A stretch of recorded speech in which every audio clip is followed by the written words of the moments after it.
નમસ્કાર મિત્રો, Gujarat division news પર સમાચાર મળી રહ્યા છે। ધાનેરામાં માનવતા શમશાર, સાસરિયા પક્ષે મૃતદેહ હોસ્પિટલને આગળ મૂકી ફરાર। ધાનેરા તાલુકામાં માનવતાને શરમમાં મૂકે તેવી ચોંકાવનારી ઘટના સામે આવી છે।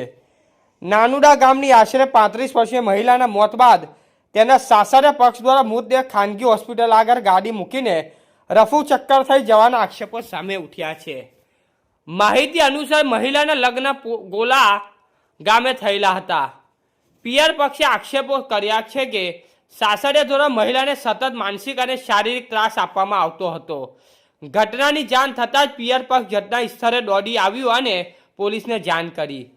ધાનેરા પોલીસે તાત્કાલિક સ્થળ પર પહોંચી મૃતદેહને કબજે લઈ પોસ્ટમોર્ટમ માટે ખસેડ્યો છે।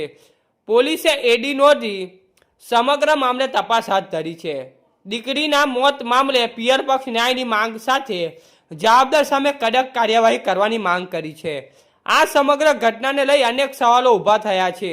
જો સાસરિયા નિર્દોષ હતા તો મૃતદેહને આવી રીતે કેમ મૂકી દેવામાં આવ્યો? આધુનિક સમયમાં માનવતા કેમ ખૂટી રહી છે? રિપોર્ટર મનુભાઈ વનકર। હા, દવાખાને લઈને આવ્યા, અમારે કોઈ ખબર નહીં। બરાબર, જાહેરાત દીધી 10 વાગે ઘરે મેં આવ્યા। બરાબર, હવે અમે તો લાશ તો ભાડીથી જ આવી, આ ગાડી ભાડી છે ગોલાવાળા જ્યાં ગાડી મેલીને ભાગી જાય। હવે કોઈ નથી હાજર। કેટલા વાગે ગાડી મૂકીને ભાગી ગયા? એટલે ભાઈ કેટલા વાગે? 11 વાગે ભાગી ગયા। સત્યમમાં ગયા હે, સત્યમમાંથી ત્યાં પાછી લાવી। હા બોલ, સત્યમમાં પહેલા લઈને ગયા, સત્યમમાંથી પાછી લાવી। પાછી લાવીને મૂકી અને કોણ મૂકીને ગયો એ અમને ખાતરી નહીં। મારા છોકરા બી આવ્યા હતા, એમને ભાલી છોકરી મારી લીધી।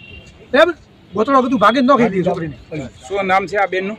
અંતરી નામે અંતરીબેન રખાભાઈ નાનુડાની દિયારી છે, ગોલા પરણાવેલી છે। ગોલાના ભીલું નામનો બંધા ને એક ભીલું નામ ઓકે।